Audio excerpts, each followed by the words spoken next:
അജാനൂർ ഗ്രാമപഞ്ചായത്ത് വയോജന സംഗമം മഴവില്ല് സംഘടിപ്പിച്ചു. പഞ്ചായത്ത് പ്രസിഡന്റ് ടി ശോഭ ഉദ്ഘാടനം ചെയ്തു. ഒപ്പം കളിയും ചിരിയും പാട്ടുമായി സനൽ പാടിക്കാനവും. അജാനൂർ പഞ്ചായത്ത് സംഘടിപ്പിച്ച വയോജന സംഗമം വൈവിധ്യമാർന്ന പരിപാടികളോടെയാണ് നടന്നത്. കിഴക്കുങ്കര ചൈതന്യ ഓഡിറ്റോറിയത്തിൽ വെച്ചാണ് പരിപാടി സംഘടിപ്പിച്ചത്. പഞ്ചായത്ത് പ്രസിഡന്റ് ടി ശോഭ ഭദ്രദീപം തെളിയിച്ച് ഉദ്ഘാടനം നിർവഹിച്ചു.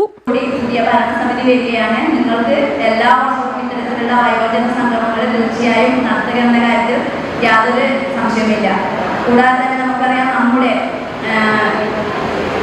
നമ്മുടെ ബാല്യം, നമ്മുടെ ആ ഒരു യൗവനത്തിൽ ആദ്യ സമയവും നമ്മുടെ സമൂഹത്തിനും നാടിനു വേണ്ടിയും നമ്മളെ തന്നെ സമർപ്പിച്ച് ഇരിക്കുന്നവരാണ് നമ്മുടെ മുന്നിലുള്ളത്. അതുകൊണ്ട് തന്നെ വാർദ്ധക്യകാലത്തിന്റെ അവസാന അധ്യായത്തിലേക്ക് എത്തുന്ന സമയത്ത് നമുക്ക് സ്നേഹവും സാന്ത്വനവും തണലും കൈത്താങ്ങും ഒക്കെ വേണ്ട ആളുകളാണ് ഇതിന്റെ മുന്നിൽ ഇരിക്കുന്നത്. അപ്പൊ തീർച്ചയായും നിങ്ങൾ തനിച്ചല്ല, ഞങ്ങളും നിങ്ങളോടൊപ്പം ഉണ്ട്.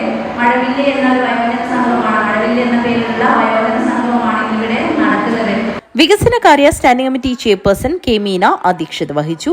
ആരോഗ്യ വിദ്യാഭ്യാസ standing committee chairperson Sheeba Umar, ward മെമ്പർമാരായ ദാമോദരൻ, ലക്ഷ്മി തമ്പാൻ, എം ജി പുഷ്പ, പഞ്ചായത്ത് മെമ്പർമാരായ K Raveendran, M V Madhu, panchayat തല വയോജന സമിതി president Cherakkot Kunhikannan, secretary K Vasu എന്നിവർ സംസാരിച്ചു.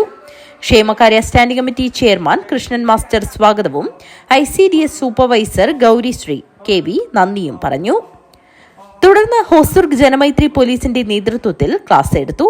തുടർന്ന് നടന്ന വയോജനങ്ങളുടെ വിവിധ കലാപരിപാടികൾ ഏറെ ശ്രദ്ധേയമായി. നാടൻപാട്ട് കലാകാരൻ സനൽ അവതരിപ്പിച്ച കലാപരിപാടികളും അരങ്ങേറി. News bureau, Kanhangad.